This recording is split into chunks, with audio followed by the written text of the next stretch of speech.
Actually திருமாவளவனோட ஒரு வார்த்தைக்கோசரம் தான் தமிழ்நாடே காத்துட்ருக்கு. அது உங்களுக்கு எல்லாத்துக்கும் நியூஸ் தெரியும். பாட்டாளி மக்கள் கட்சியோட தலைவர் ராமதாஸ் அவர்கள் முதல் கொண்டு நிறைய தலைவர்கள் வந்து தாவேக்கா கூட திருமாவளவன் சேர்ந்த ஒரு கட்சியை வளர்த்துக்கணும் அப்படின்ற மாதிரி சொல்லிட்டு இருக்காங்க. இருந்தாலும் ஏன் வந்து விஜய் திருமாவளவன் வந்து இந்த அளவுக்கு டிலே பண்ணுறாரு, காலம் தாழ்த்தி வந்து வேணும்னே அலக்களிக்கிறாரு, வேணும்னே மக்களோட விருப்ப சம்பாதிக்கிறாரு அப்படின்னு சொல்லிட்டு இருக்கப்போ இதுக்கு வந்து பதில் எல்லாத்துக்குமே தெரியும். ஏன்னா வந்து பிரச்சாரம் மேற்கொள்ளும் போது டிவிக்காரங்க எல்லாருமே வந்து என்ன சொன்னாங்க அப்படின்னா, 2 சீட்டுக்கோசரம் அங்கே வெறும் அந்த திருமாவளவன் கட்சியில் யாருமே இல்லை, வெறும் 20 பேர் தான் இருக்காங்க, 20 பேர் தான் இருக்காங்க, அது வந்து அது கட்சியே இல்லை, எல்லாமே வந்துட்டாங்க, வெளியே வந்துட்டாங்க என்ன மாதிரி அப்படின்னு சொல்லி ஆதவர்ஜனம் அந்த மாதிரி வந்து டிவிகே சைட்லேருந்து ரொம்ப அவங்களது ஒர்ஸ்ட்டாக கீழ்த்தனமாக வந்து கட்சி விடுதலை சிறுத்தைகள் கட்சியில் வந்து பேசியிருந்தாங்க.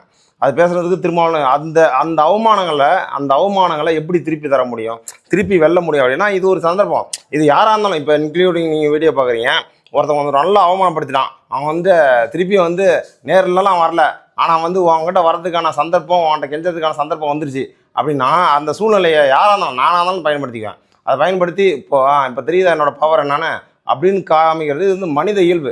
அது மட்டும் இல்லாமல் இத்தனை வருஷமாக வந்து இருந்துட்டு இத்தனை வருஷமாக வந்து திமுக கூட ஒரு பிஜேபியை கடுமையாக எதிர்த்துட்டு இப்போ வந்து பிஜேபியை எதிர்த்து கூட பேசுகிறதுக்கு தைரியமே இல்லாத இது வரைக்கும் எதிர்த்து பேசலை.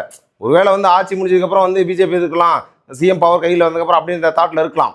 பட் ஆனால் காங்கிரஸ் கூட சேர்ந்தது எல்லாம் ஒரு நல்ல விஷயம் தான் டிவிகே விஜய்க்கு.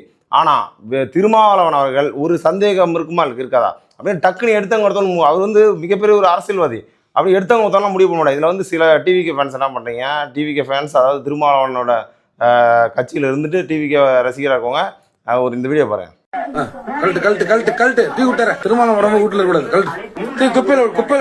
அதாவது திருமாவளவனோட போட்டோலாம் எடுத்து குப்பையில் போடு, அதெல்லாம் குப்பையில் போடு அப்படின்னு சொல்லி இன்னும் வந்து திருமாவளவனை வெறுப்பேற்றுறீங்க. இது வெறுப்பேற்றலாம் ஒரு பிரயோஜனம் இல்லை. இது வந்து இந்த இதெல்லாம் அரசியல் இப்படி தான் இருக்கும். அப்படிங்கிறப்போ இந்த சூழ்நிலையை நம்ம டிவிகேக்காரன் அக்செப்ட் பண்ணி தான் ஆகணும்.